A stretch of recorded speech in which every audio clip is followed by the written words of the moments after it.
Tiers livre, ce serait un atelier d'écriture en ligne, un nouveau cycle.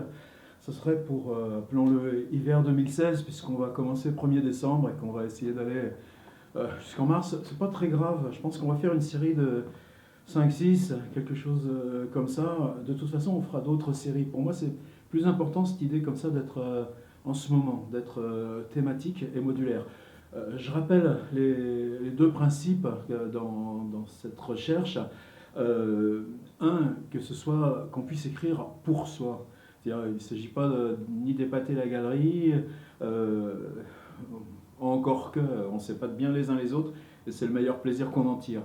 Mais l'idée que ça puisse faire cheminer soi-même dans sa propre écriture, en faisant des écarts comme ça, en allant travailler sur la table de laboratoire, en prenant des choses qu'on ne fait pas forcément, mais qui nous donnent de la liberté parce que ça va tout simplement nous muscler, mettons sa métaphore comme ça, travailler la syntaxe, travailler la relation au réel, travailler la narration, et puis quoi que vous en fassiez. Donc c'est écrire pour soi et en même temps être ensemble, c'est-à-dire on sort de chez soi, on vient sur un territoire commun, on l'explore ensemble, et oui, ça fait cheminer.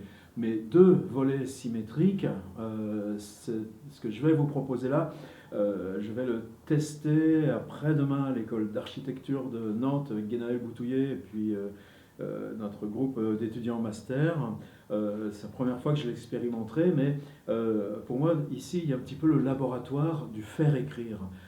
Dans ceux et celles qui participent à cet atelier, j'ai la chance d'en reconnaître un bon petit paquet qui animent eux-mêmes des ateliers d'écriture, soit là où ils enseignent, soit dans les dispositifs qui sont les leurs, soit directement en tant que professionnel d'animation d'ateliers d'écriture, petite structure associative, et c'est bien, c'est ce tissu-là qui compte. Donc réflexion sur le faire écrire, autant que possibilité de cheminer soi-même dans l'écriture et laboratoire pour expérimenter tous ensemble. Ce que je voulais vous proposer sur ces 2 mois à venir, c'est une réflexion sur la notion de lieu. Un mot en 4 lettres, c'est peut-être pas lourd pour faire tout ce boulot. Mais en même temps, je l'ai senti venir nager comme ça. Il y a ces résidences d'Arnaud Delacote à Saint-Philibert, de Grandlieu, près du lac de Grandlieu, en dessous de Nantes, où il se passe tellement de choses comme ça dans ce contact d'écrivains et de micro-terrain. Bien évidemment, il y a toutes ces réflexions qui reviennent maintenant. On n'utilise plus ce concept qui avait été forgé par le sociologue Marc Auger de non-lieu. Je crois qu'on a fini par le boxer un petit peu à côté, hors du ring, ce concept qui à moi me paraît stérile, mais qui a permis de faire émerger comme ça pas mal de choses. Je pense en ce moment par exemple Raphaël Berthaud, qui travaille beaucoup en tant que chercheuse sur la photographie urbaine, dans ses allers-retours de prof TGV, qui installe une série qui s'appelle Entre-lieux, comme ça, cette notion de entre-lieux. Et je vois quand ça émergeait, c'est comme ça. À Montpellier, vous avez les gens de la revue La Piscine qui viennent de sortir tout un numéro à partir comme ça de pas une espèce de contre-pied à ce qu'ils appellent lieu sans âme, mais justement, précisément, à quel moment l'écriture, elle, s'en ressaisit.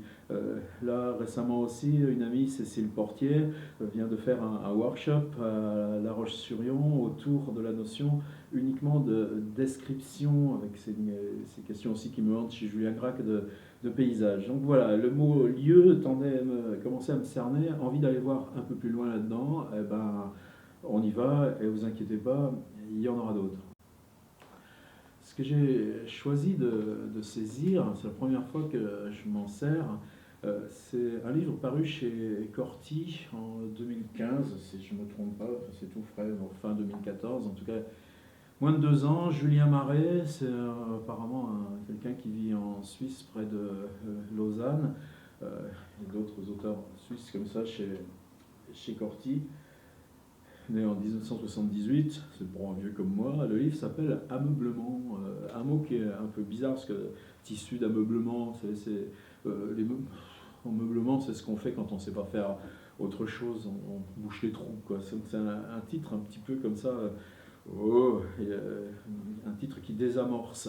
Et en même temps, quand on ouvre le bouquin, il y a une espèce d'enchantement. L'enchantement vient d'où? C'était au bord du canal, avec un meublement soré avant les feux, pas loin de la place du petit pont, avec sur une butte entourée de buissons taillés, à la va-vite par le cantonnier de Foilan à l'angle de la place. Une croix en pierre, du granit clair moucheté, et puis la fontaine l'était les pieds dans l'eau, allécher une fusée à 50 centimes au café de l'Avenir parfois, quand on allait chercher à la machine, en faisant des détours, des pirouettes, en faisant des crochets, les cigarettes de M. Sauret, occupé au magasin à servir un client, en compagnie du représentant vers le comptoir. Et si je prends le bouquin plus loin, allez, j'ouvre au hasard la maison de l'oncle René les volets verts, avec des losanges sculptés sur la porte d'entrée, et puis des croisillons, le képi blanc cassé, avec sur le seuil, sur la grille, le paillasson roux en poil de porc, pour la terre sous les chaussures, sous la lanterne électrique quand arrive le soir, en fer forgé, le verre fumé, les nuits d'hiver, pour la clé dans la serrure, la maison de l'oncle René à l'arrière du garage, Opel de l'autre côté du chemin goudronné, juste d'en bas, à la digue du Rhône, avec le sol pleureur immense plein de chagrin, et puis, etc., etc. La marque syntaxique de ce livre, et que chaque segment est un bloc comme ça, un bloc univoque, bloc paragraphe, comme chez Tarkos, et avec malgré tout des 5 ou 6 comme ça, constructions, enfin une superstructure plus importante. Moi, je prendrais 2 contraintes. La première, que votre contribution à cet atelier soit un paragraphe et un seul. On avait exploré ça il y a 1 an et quelques, et ça permet comme ça une densité des contributions, un équilibre des contributions qui fait que chaque saut comme ça de paragraphe, on change d'énonciateur, on change d'auteur, et la force collective que prend le travail, évidemment, monte comme ça d'un cran. Donc la première demande que je vous ferai, c'est un seul paragraphe. Le paragraphe, par contre, on en a certains qui s'y connaissent pour faire des paragraphes de 10 pages dans ceux qui écrivent ici. Et la deuxième, vous verrez, donc je vous incite vraiment à lire dans les extraits, toujours le même principe, ça suppose le petit pass d'abonnement au site, je l'assume. C'est précisément ça qui peut me permettre aussi d'explorer une autre forme que le livre réimprimé dans une maison d'édition commerciale. Donc vous ouvrez le lien qui vous a été communiqué, qui est répété dans chaque lettre d'information. Vous arrivez sur la partie privée du site.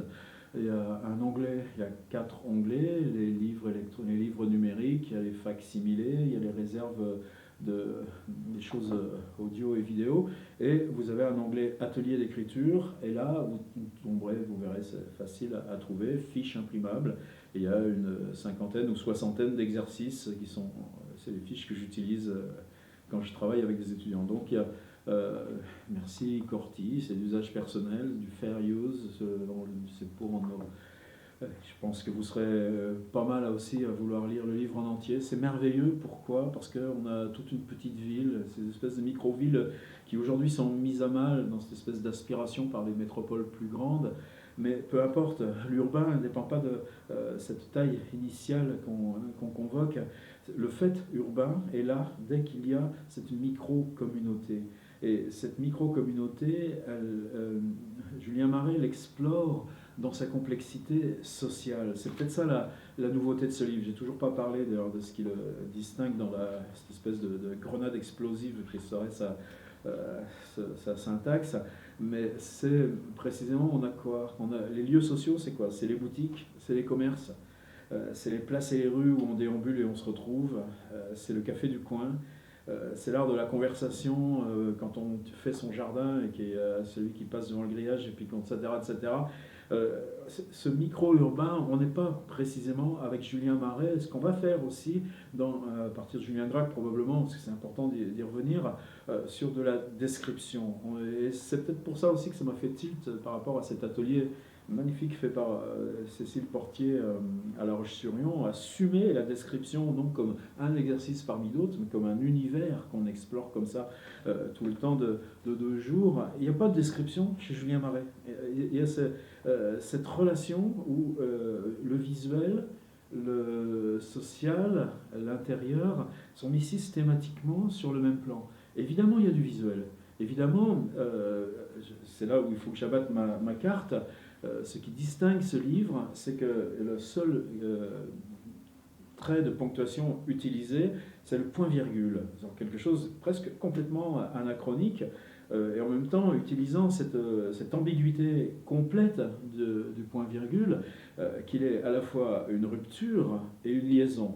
Rupture en ce sens que chacun des éléments convoqués par le texte est mis en mouvement rythmique comme ça, très lent, très tranquille, très pesé, mais extrêmement précis, extrêmement rigoureux dans la précision.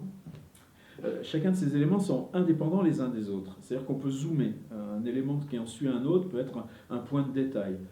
On peut casser la logique narrative. C'est-à-dire l'élément qui revient après le prochain point-virgule peut être parfaitement une espèce de réplique intérieure. On peut avoir des disjonctions temporelles. Après le point-virgule, on peut revoir le même endroit tel qu'il était 10 ans plus tôt, etc. etc., etc. Et cette façon-là, par contre, en même temps, précisément, le point-virgule est continuité. C'est-à-dire que chacun de ces éléments ne définit pas comme ça un bloc, comme dans les illuminations de Rimbaud, avec du tranchant, de l'abrupt, mais c'est cette superposition, cette juxtaposition, pardon, cette tectonique des plaques, de micro-plaques dont chacune serait cet élément qui, lui, à l'intérieur, n'a ni virgule ni quoi que ce soit. On n'utilise strictement que le point-virgule.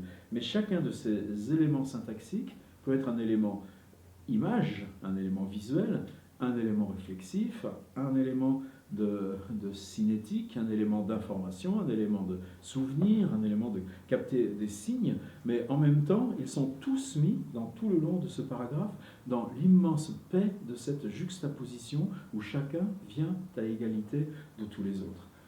Vous comprendrez aisément quand vous lirez les extraits donc, qui sont dans ces fiches imprimables. Dans la camionnette ameublement Soré, point virgule, il y avait la caisse à outils, point virgule, pleine à rabord de vis et de tampons, point virgule, de clous, de boulons, de rondelles, point virgule, les uns sur les autres, l'un se prenant pour l'autre, point virgule. Et c'était à fouiller le doigt dans la pagaille, point virgule, à chercher ce que jamais on ne trouve, point virgule. Et puis en vitesse avec une jurée en haut à la quincaillerie, point virgule, avant de filer au bâtiment de Mogador, point virgule, à la station du ski dans l'autre vallée, point virgule, pour aller poser les sols, point virgule. C'était une petite heure de route dans les lacets, point virgule, en passant par le pont étroit au bout du village, point virgule, en espérant ne pas croiser le bus, point virgule, avec l'ouvrier rendé au volant, point virgule, la salopette rayée, le cutter à dépasser de la poche de devant, point virgule, et puis à faire partir les plaintes en travers sur les rouleaux de moquette, point virgule, à l'arrière dans les virages, point virgule, dans les contours en montant, point virgule. C'est bien compris donc, que ce magasin d'ameublement Soré vient servir de lien unifiant, autobiographique ou pas, c'est pas du tout la question, à ce qui se passe dans le déploiement de ce livre, mais c'est un lieu ouvert, une espèce de cube comme ça qu'on traverse et qui nous emmène dans la totalité de cet écosystème complexe qu'est une communauté humaine. Allez, on est au bout. Le lieu, comment vous allez le choisir ? On n'est pas forcément dans les petites villes et à la campagne. Moi, ça me concerne. Je travaille en ce moment à rassembler toute une suite de textes sur la petite ville de Civray, au sud de la Vienne, confins de la Charente et des Deux-Sèvres, qui a tant compté autobiographiquement pour moi. Donc, ces jeux comme ça, de présent, de passé, évidemment, c'est ça aussi, mais on est l'urbain au quotidien, c'est ça aussi. Et, ne prenez pas trop grand, c'est-à-dire si vous êtes dans du grand urbain, accrochez-vous à un arrêt de bus, accrochez-vous à une boulangerie ou un passage piéton, etc. Mais on part le lieu calme, petit, tranquille. Par contre, on explore résolument sur ce micro-territoire. Un bar-tabac, ça m'est égal. Prenez la Grande Beune de Pierre Michon, qui est uniquement sur ce bar-tabac d'un village de la Creuse, avec l'instit remplaçant venu pour 4 mois ici, et c'est Pierrot qui déploie ses grands tapis et ses splendeurs. Trouvez ce lieu juste dans l'idée qu'il soit important pour vous. Cette idée d'intensité personnelle compte plus que la distance temporelle, qu'il soit d'aujourd'hui ou qu'il soit d'il y a longtemps, compte plus la spécificité urbaine, un hameau, regardez la nuit du carrefour de Simenon. Qu'est-ce qu'on a? Ce carrefour d'une nationale, d'une route secondaire dans les années 30 ou 50, je ne me rappelle même plus, plutôt les années 30. Et puis une auberge avec 3 pioles où va s'installer le Maigret, et puis une espèce de maison délabrée avec une cour où on répare des bagnoles. Bon, et ça suffit à Maigret pour tenir sa nuit du carrefour. Voyez l'esprit? On est sur le lieu. Vous lisez soigneusement les petits extraits de Julien Marais. N'hésitez pas à commander le bouquin chez Corti. C'est vraiment un régal, c'est un régal d'aujourd'hui, des choses qui décalent comme ça le possible de la musique de la langue. Et on se dit que pendant 8 jours, on met les contributions en ligne. Merci camarades.